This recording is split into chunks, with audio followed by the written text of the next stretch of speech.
Knock, knock. Who's there? Yep, it's another hijacking creepypasta. Who would have thought? Anyway, this is called What I Saw That Night. And this one was literally made by the same guy who covered the feline anomaly tape of 98. Which, by the way, I literally covered last week. What a coincidence, isn't it? Anyway, sit back, relax, and just listen to me read. What else you want to do, idiot? Anyway, I should have been asleep. I was in the living room late one cold December night. I was on the couch, bored and tired, mindlessly changing channels. My only sources of warmth were the heater and the blanket wrapped around me. It started to sound a bit familiar there. I stopped when I spotted something that caught my eye. Very short vignettes. I definitely said that wrong. Of toys getting into very dark yet very humorous situations. I looked and saw they were airing on the network Adult Swim. Yep. Wait, this was before... Oh yeah, Robot Chicken didn't come out then. I believe I heard it about a few years ago in 2001. Oh wait, this is definitely Robot Chicken then. And no one had talked about it before then. One or two people had said it was on the block. Yep, there we go. Robot Chicken. Who would have thought? Nonetheless, I kept watching another episode of the show called Robot Chicken. It was on soon enough. And I was hooked. Yeah, like me. I kept watching Adult Swim for quite a few hours, but that's when it happened. Right now, the episode called The Frisky Dingo, which surprisingly featured a supervillain rather than a dingo of any kind, had aired. I was only a few minutes in when suddenly it got cut off. For a short time, I saw nothing but darkness. Right then, it was gone, just as quickly as it appeared, and now I saw a school hallway, rows of lockers, and on the other side, the scene looked like it was recorded by a security camera, which is the photo on the top. Sure, it was confusing, but what made it even more confusing was what came from one of the lockers. It was loud banging. Whoever really wanted out, judging by the fact that the noise was being made at least a few times by now. Yeah, at that point you would definitely throw the locker out. Just then, I heard someone. Hello? They said. Is anyone there?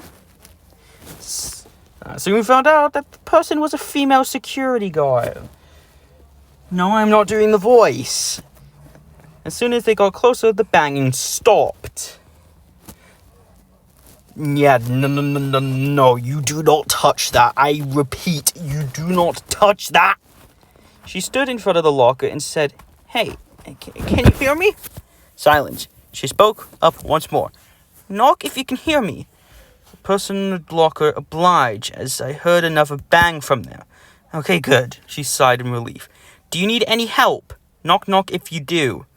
One more bang. Alright, just stay there. I'll be back in a few, okay? The guard spoke before leave. How can you be so calm in a situation like that, you twat? Then the darkness reappeared. Thankfully, it was shorter this time, because a few seconds passed until the shot of the hallway returned, and so did the guard, who seemed to be carrying a small piece of paper. I'm back, she announced, before holding the paper against the locker. She inputted the combination by spinning the dial lock, muttering something along the lines of 6 clockwise, 15 counterclockwise, and 23 clockwise. As she did so, when the guard finally got it, she opened the door to find nobody inside. Not even a thing. She had a look of confusion on her face. I'd been lying if I said I didn't feel the same way. The guard started to leave, presumably to tell someone about it.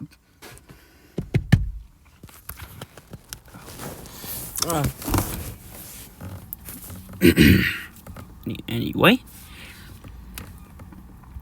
The guard started to leave, presumably to tell someone about it. Before she could fully be off screen, something stopped her.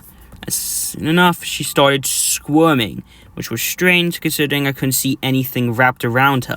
I was feeling a bit more confused when she started to get pulled back, but nothing was pulling her back.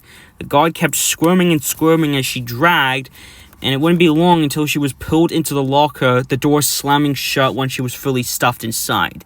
The banging started once more, only this time she was the source.